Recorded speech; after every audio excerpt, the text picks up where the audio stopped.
course materials. It's very important that I believe,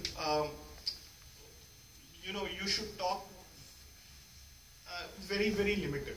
I think I would like to actually keep my conversation very limited, but it does not happen. 15 minutes of talk if you can do, but have a lot of practical oriented questionnaire.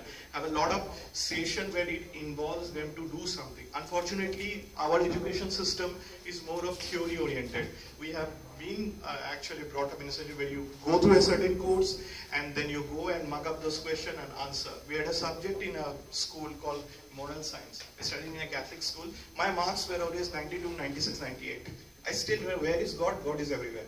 That kind of a question used to come and all that sort of a thing. Back, and then I go to USA and all that sort, and my niece and nephew, and I see him.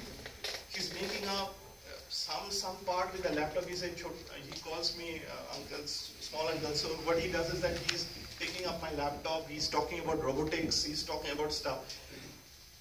For a class 3 course student, I don't think we have done that, right? So the entire education system is like that. So it's more of a practical oriented. And trust me, it is interesting. I mean, my niece and nephew, because she's good in athletics, her diet in school is different from other students. The school identifies the diet for them. I don't think we will do that. It's not because our population is thing. So when we crib about why India does not win an Olympic medal and all that, probably we need to introspect. Do we have why are we asking this question? So a lot of things actually goes this thing. Or you go to Australia or New Zealand sort of a thing. At any point of a time, 11 o'clock, I'm just going away this thing. I see old, young, they're all sort of jogging or they're running. So that's why Australia produces so many Olympians. Must be certain reasons, right?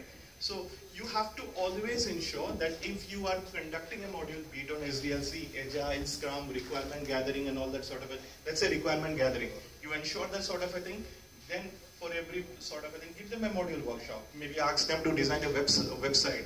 Maybe ask them to actually give them a prototype or use case story and ask them a couple of questions. One of the things also you do is that since they go and sit for many interview tests, you give them a sort of an outline or a summary and tell them, okay, now you frame questions from that outline. Okay, don't ask them to answer. Ask them to frame questions from the outline. And then you will see how their reasoning skills are. What are the requirement gathering methods we are talking about? Interviews, questionnaire, review documentation. So if you don't allow them, then the other day when my student goes for an interview, and a lot of these days the WhatsApp and all that, he messages, how do I answer this question? I said, not doing buddy. I'm not going to answer this thing. So the question is, when you are interviewing an SME, what are the sort of questions? How will you interview yourself? How will you interview? And all these are taught in the class. But why is he struggling is, he's probably not understanding how he's going to frame a question. And this is a person with 4+ years of experience working as a technical writer. So I'm not blaming him. I'm just saying that probably. So now what I will do for the next batch, I picked up, now I'll give some outline like that. So I also learn from them. Okay? So you do like that. Provide opinions on work in a detailed and constructive way. Okay, so it's a fact that English is our second language, and though we have numerous people who think they are the Shakespeares of this world, but the fact of the matter is that we do not have that kind of a this thing. I get students whose mother tongue is not English, and though I don't boss around, but I want them when they go to the field as people who can speak, who can communicate well.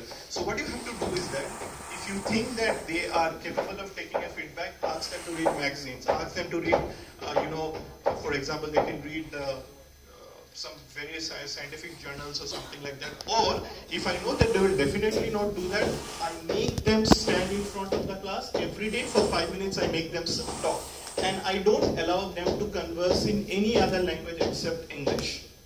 There is a tendency for us to just, when we meet some people, we start talking in our native. Then how do you think you are going to write a technical specification document?